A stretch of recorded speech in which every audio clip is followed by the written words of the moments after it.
투자의 승패를 결정짓는 최후의 한 방을 노려보겠습니다. 정광호의 매치 포인트 시간이고요. 오늘은 86번가 정광호 대표 함께하겠습니다. 어서 오세요. 네, 안녕하십니까. 안녕하세요.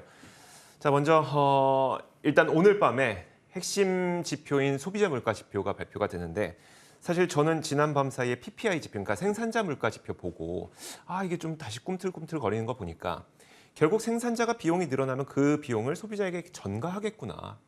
물가가 잘 안 잡힐 수도 있겠는데 이런 불안감이 들었거든요. CPI 어떻게 나올 것 같으세요? 네, 일단 생산자 물가부터 짧게 말씀을 네네네. 드리면 사실 그 전월치가 하향된 수정된 면이 있습니다. 그래서 그 점을 생각하게 되면 헤드라인의 경우에는 약간 높게 나온 것이고요. 네네. 근원의 경우에는 오히려 약간 더 낮게 나왔다라고도 볼 수 있습니다. 그리고 CPI에 대해서는 사실 이번의 경우에는 상당히 좀 운이 없다. 네? 그럼 운이 나쁘다라고. 운이 나쁘다. 네. 예. 왜 그러냐 하면 만약에 예상치보다 높게 나온다라고 하면 네. 최근에 JP모건 보고서에도 나왔지만은 조금 높게 나오면 5% 즉시 빠질 것이다. 네. 그렇게 벌은 굉장히 강하게 내릴 것 같습니다. 근데 만약에 예상치에 부합하거나 약간 낮게 나온다라고 하면 시장이 그만큼 환호를 해줄 수 있느냐라고 했었을 때 반대 논리들이 너무 많이 나올 것 같아요. 한 달치 정도 낮게 나온 걸로는 연준이 피보팅은 안 할 것이다. 그렇죠. 그다음에 낮게 나왔지만 예를 들어서 코어가 좀 높다라고 하면 네. 연준은 근원을 본다고 했는데 근원은 여전히 높지 않느냐라든지 아니면 그럼에도 불구하고 상당히 아주 긍정적으로 낮게 나올 수도 있잖아요. 네네. 가능성이. 그렇게 돼버리면 최근에 역대급 감산으로 또 유가하고 그리고 우크라이나 쪽 긴장감 높아져서 곡물 가격 오르는 것이 보이지 않느냐. 네네. 결국엔 다시 올라가게 될 것이다. 라는 등등으로 좋지 않게 이것을 해석할 수 있는 여지들이 지금 특히나 투심이 무너져 있는 상황에서는 너무 커서 소위 이제 상과 벌이 굉장히 비대칭적으로 구성된 CPI 발표이지 않나라고 생각합니다. 알겠습니다. 물가 지표가 시장에 긍정적으로 나와도 시장이 바로 튀어오를 가능성은 되게 낮아 보이고 네. 반대로 물가 지표가 시장에 부정적으로 나오게 된다면 시장 하락폭이 훨씬 더 크게 될 것으로 보이고 이런 상태이기 때문에 진짜 이번에 나오는, 그러니까 오늘 밤에 나오는 CPI 지표는 진짜 8.1%보다는 좀 아래로 나왔으면 좋겠네요. 저희가 바란다고 되는 건 아니지만. 네. 사실 이런 상황이라 하더라도 무조건 지표는 잘 나오는 게 좋습니다. 그러니까는 네네. 예상치보다 낮게 나오는 것이 그 뒤에 반응이 어떻든지 간에 장기적으로 봐서는 무조건 좋습니다.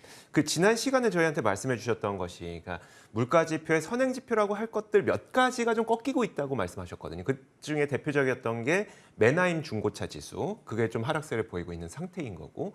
자, 그리고 지난번에 말씀하셨던 ISM 제조업 지수에서 그 물가 지표가 좀 있는데 이것도 제가 지난번에 보니까 0.8%가 좀 내렸더라고요. 이런 걸 네, 보면은 네. 혹시 그럼 이번 CPI가 그래도 시장 예상치보다는 좀 낮게 나올 가능성이 있을까요, 지금?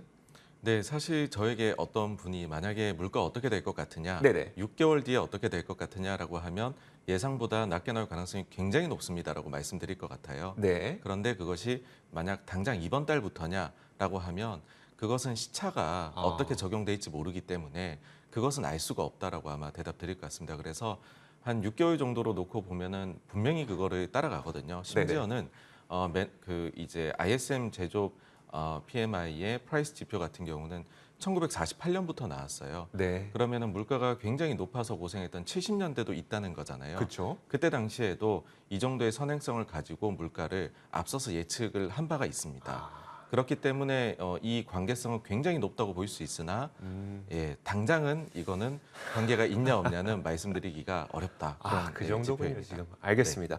자, 그렇다면 이제 그 영국 쪽도 한번 여쭤볼게요. 사실 어제 이게 그 뉴스 속보의 어떤 착오였었는지 모르겠지만 저는 저녁 때는 영란은행이 이제 채권 매입을 연장을 좀 준비하고 있다 이런 내용을 봤었는데 또 밤사이에 보니까 아니다. 영란은행은 14일 예정대로 채권 매입을 중단할 거다라고 얘기를 했거든요. 네. 결국 후자가 이제 정답인 것 같긴 한데 근데 만약에 채권 매입 중단된다면 기트금리 다시 한번 뛰어오르면서 시장을 좀 불안하게 할 수 있을까요? 어떨까요? 네, 사실 어제 그 같은 간밤에 이야기들이 오고 갔었음에도 불구하고 금리는 내렸거든요. 영국의 네네. 경우에는. 그러면은 어떤 점에서 조금 시장에서 착오가 있었느냐를 한번 짚어보면 네네. 최근에 영란은행에서 추가 조치를 발표했지 않습니까? 네. 금액을 2배 늘리면서 팁스도 사겠다라고 했고 그러면서 두 가지 추가 조치를 발표를 했는데 레포입니다. 그러니까 여기에서 이제 레포 RP 매입을 하겠다라고 네네. 했는데 그중에서 하나는 이제 인덱스형으로 뭐 롱텀 한 것도 하겠다라고 했고 그 다음에는 요거는 이제 매주 화요일에 하기로 했어요. 네네. 그 다음에 한시적으로 금액을 좀 늘려가지고서 또 그 콜레터럴 레포를 받아주겠다라고 했는데 이 두 가지는 연장을 하겠다라는 겁니다. 그러니까는 그 지금 500억 파운드 이제 50억 파운드 네네. 해가지고서 지금 100억 파운드로 늘렸지 않습니까? 네. 이거는 이번 주에 종료가 되는 것이 맞고요. 추가로 발표했던 두 가지 조치들, 레포 관련된 조치는 이거는 유지를 하겠다. 그럼 효과는 어떻게 돼요? 만약 그렇게 네. 됐을 때? 그래서 그 지금 봤었을 때는 그거는 일정 부분 효과를 낼 것으로 생각을 합니다. 그러니까는 두 가지 측면에서 있는데요.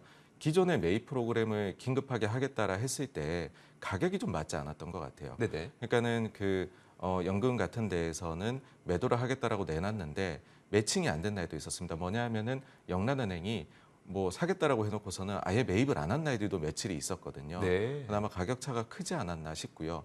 근데 이제 이 부분을 종료하겠다 어쨌든라고 하면 그러면 깎아서라도 팔지 않겠습니까? 네네. 그래서 어제 보면은 매칭이 제일 잘 됐습니다. 어. 가장 많은 금액을 지금 매입 프로그램 일시적 발표한 이후로 많이 샀고요. 네. 근데 그럼에도 불구하고 일정 부분 또 조금 문제가 될 게 남아 있을 수도 있는데 그 부분은 단기의 경우에는 매일매일 해주겠다.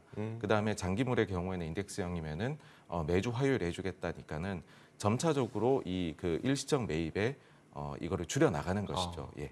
그러니까 이제 금리가 갑자기 또 발작을 일으킬 가능성은 좀 낮아 보이는 거네요. 예, 그렇습니다. 그러니까는 네. 처음에는 굉장히 많은 조치를 해주겠다 그러고 조금 나아지는 것 같으니까는 그 강도를 조금씩 내려가는데 이름이 바뀌어가는 그런 과정으로 보시면 될 것 같습니다. 사실 14일 이후에 채권 투매 나오면 어쩌냐가 저는 사실 좀 걱정이 됐었는데 그 걱정까지는 좀 안 해도 된다는 판단이신 거죠? 네, 맞습니다. 그래서 간밤에도 보시면은 영국 쪽에는 그래서 네네. 끝날 때까지 별로 이슈가 안 됐었고요. 그러니까요. 네. 오히려 그 뒤에 보시면은 다시 장이 네. 빠져가지고서 보합까지 내려오고 그리고 금리는 거기에서 또 좀 반등을 했었거든요.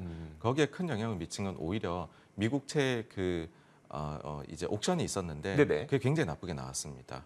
근데 그 이유 자체는 해외 쪽에서 네. 입찰하는 물량이 많이 줄어들어서 예상했던 것보다 경쟁률도 낮고 금리도 좀 높게 나왔거든요. 네. 거기에 증시가 반응을 제일 크게 했던 걸로 간밤에는 보였습니다. 그러다 보니까 금리가 오히려 좀 안 떨어져서 예, 그렇습니다. 안 떨어져서 시장이 좀 불안했다. 네, 영국의 직접적인 영향으로 보기엔 좀 어렵다는 말씀이시죠? 네, 맞습니다. 알겠습니다. 자, 그렇다면 이번에는 지금 이제 FOMC 의사록에 대해서 한번 여쭤볼게요.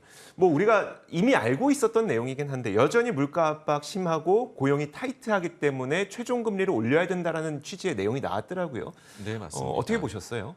그 9월 FOMC가 상당히 저희가 매파적이었다라고 얘기들을 하시는데 네.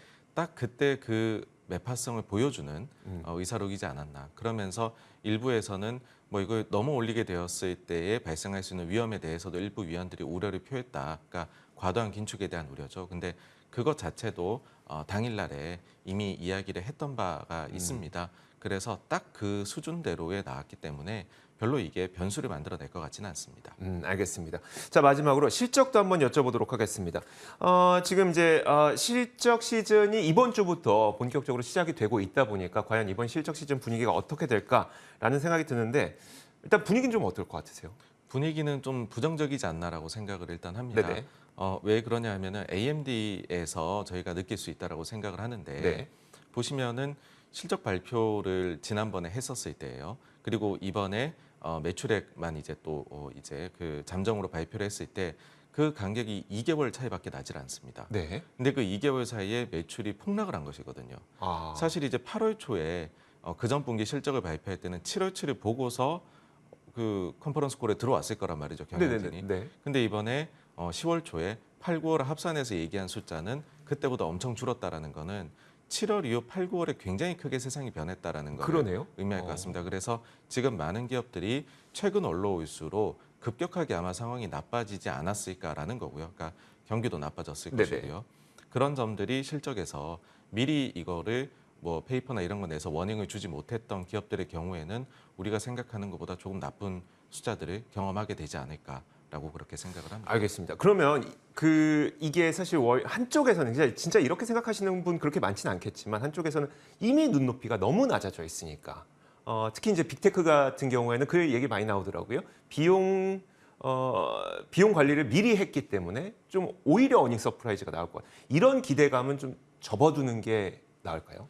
그 빅테크도 구분을 해야 될 것 네네. 같습니다. 특히 광고 쪽하고 어떻게 보면 이제 구글이나 메타나 이런 쪽은 광고랑 근본적으로 연결이 돼 그렇죠. 있잖아요. 네. 이쪽의 경우에는 지금 제가 알기로는 탑라인이 좀 생각보다는 안 나올 가능성이 높은 걸로 예상이 되고 있습니다. 왜 그러냐 보니까는 경기에 가장 크게 일단은 광고가 영향받고요. 그리고 이 부분이 뭐 타겟팅 광고를 하는 부분이거나 검색 광고가 비딩을 해서 나오게 되는데 그쪽에서 주요하게 그 이제 예산을 투하를 하는 곳이 사실은 각종 스타트업 같은 것들입니다. 네. 제일 먼저 투자를 받으면은 광고비부터 많이 쓰잖아요. 네, 근데 그렇죠. 이쪽 사정이 유동성이 메마르면서 비상장 이런 쪽이 안 좋으면서 굉장히 예산을 줄인 것으로 파악이 됩니다. 네. 그래서 광고 관련된 회사들은 생각보다 더 일단 탑라인에서부터 좀 안 좋지 않을까인데 사실 이렇게만 말씀드리면 너무 부정적이거든요. 그쵸. 근데 이게 전형적으로 저는 이제 지금 역실적 장세 한가운데 들어와 있다 보고 있습니다. 그래서 이번 분기가 뭐 예상 대비로든 아니면 미래에 대한 예상치 발표하는 그 가이던스의 긍정 부정이 됐든 가장 예상 대비해서는 안 좋은 분기이지 않을까. 근데 안 좋다라는 거는 이번 분기가 피크일 가능성이 안 좋은 점들에 그건 높다라고 생각합니다. 알겠습니다. 자, 이렇게 지금 시장에서 가장 화두가 되고 있는 총 4가지의 이슈에 대해서 정광우 대표의 이야기를 들어봤습니다. 86번가 정광우 대표였습니다. 고맙습니다. 감사합니다.